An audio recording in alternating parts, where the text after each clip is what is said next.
रथरे जगतगुरु शंकराचार्य केमिति दिय दर्शन करेंगे एने श्रीमंदिर प्रशासन जारी करथिबा चिठी को समालोचना करिसेंती राज्य सरकार वरिष्ठ मंत्री दामोदर राउत। चिठी रे एका आसिबाकू निमंत्रण थिबा दर्शाई शंकराचार्य रथयात्रा दिन दिय दर्शन पई आसी नथिले। तेबे से चिठी रे प्रकृत रे कोन लेखा थिला और मंत्री दामोदर राउत आउ कोन कहिसेंती आसुन देखिबा। श्रीमंदिर प्रशासन एही पत्र को नहीं विवाद 27 तारिख में श्रीमंदिर प्रशासक प्रसन्न होतांक दस्तखतरे गोवर्धन पीठ को जाइथिला एही पत्र। एथिरे लेखा जाइछि रथयात्रा दिन जगतगुरु शंकराचार्य रथारूढ़ विग्रह को दर्शन करिवे। रथ निकट को शंकराचार्य को किए पाछोटी नेबे और रथ उपर को नहीं तांकु किए दर्शन कराइबे ताहा भी उल्लेख रहिछि। किंतु दिय दर्शन पई से एका आसीबे किंबा सांगरे काहाकु आनिबे से संपर्क रे किछि लेखा नाही, जाहाकु विवाद उठाइथिला पुरी गोवर्धन पीठ। एपटे प्रसंग में श्रीमंदिर प्रशासन भूमिका उचित होई नाही बोली कहिसेंती वरिष्ठ मंत्री दामोदर राउत।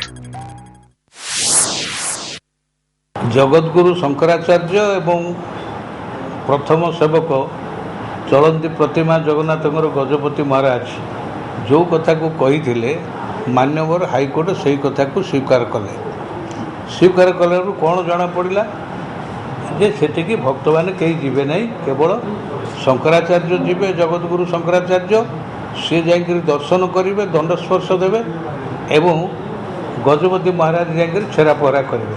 शंकराचार्य एकाटिया जीवे कि बुढ़ा लोक बोली सन्यासी सचिव हाथ धरिक नेबे ये विषय निर्देश जारी कर किसी आवश्यकता नाला। जगतगुरु शंकराचार्य महानुभवता रहा कथा, कारण हिंदू धर्म से होती 120 कोटी हिंदूकर सी होती धर्मगुरु। से मध्य उत्क्षिप्त हबार न महानुभवता प्रकाश करते था। तेणु ये जो महान परंपरा गोटे रथयात्रा विश्व प्रसिद्ध रथयात्रा जो महान परंपरा से छोटिया छोटिया कथार वाद विसंवाद करने आदौ समीचीन होना।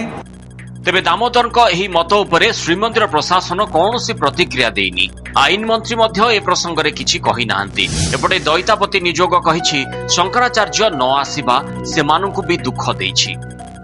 जगतगुरु शंकराचार्य रथ उपरକୁ ଆସିନାହାନ୍ତି, ଆମେ ସମସ୍ତେ ଦୁଃଖିତ। जगतगुरु शंकराचार्य सदाबले सबु रथरे आसिक महाप्रभु दर्शन कर महाप्रभु कृपा लाभ करते। तेणुक आम तरफ दैतापति तरफ छत्तीसा निजोग तरफ मंदिर प्रशासन तरफ अनुरोध करा भी व्यतिक्रम घटी आगामी दिन में यार जमी पुनरावृत्ति न हुए से मुख्य आमर गजपति महाराज को आम अनुरोध करुचु। रथयात्रा बेले पुरी शंकराचार्य श्रीजीऊ दर्शन पाई न जिबारु गतकाली दुख प्रकाश करथिले पुरी गजपति महाराज।